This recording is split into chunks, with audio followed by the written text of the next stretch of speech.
कुछ लोगों के लिए कड़वा सत्य कह रहा हूं कि माँ मर गई तो बहुत जोर से चिल्ला रहा है बेटा।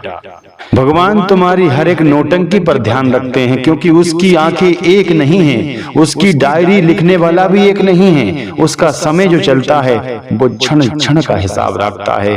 क्षण में और पल में बहुत अंतर होता है साहब।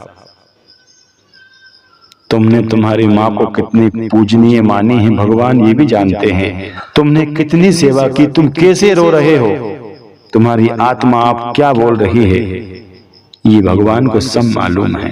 माँ सालों से महीनों से एक कोने में पड़ी रही, चीखती चिल्लाती रही, और बेटे ने और बहू ने कोई ध्यान नहीं दिया और ना ही औलाद ने ध्यान दिया। अब माँ का समय आया, माँ मर गई तो सब समाज को स्टेटस डालकर बता रहा है मेरी माँ नहीं रही, मेरी माँ नहीं रही। बाल मुंडवा दिए, नंगे पैर हो गया, अपना जो भी कर्म है वो कर्म कर रहा है। ये सब व्यर्थ है साहब। कौन सी आत्मा आकर आज तक किसी बेटे से बोली कि बेटा तूने बहुत अच्छा किया। जिंदे में जिसने सेवा कर ली, जिंदे में जिसने भी माँ बाप की पूर्ति कर दी, जो चाहिए बुला कर दिया, जो मन करा वो खिलाया वो पिलाया, उनकी सेवा की। तेरहवीं करके इंसान अपने आप को बहुत बड़ा समझता है और फिर रिश्तेदारों से कहता फिरता है कि मैंने 13वीं की, 3 लाख खर्च हो गए, 10 लाख खर्च हो गए, करोड़ खर्च कर दे। तेरे साथ भी वही होगा जो तेरी माँ के साथ हुआ है, जो पिता के साथ हुआ है।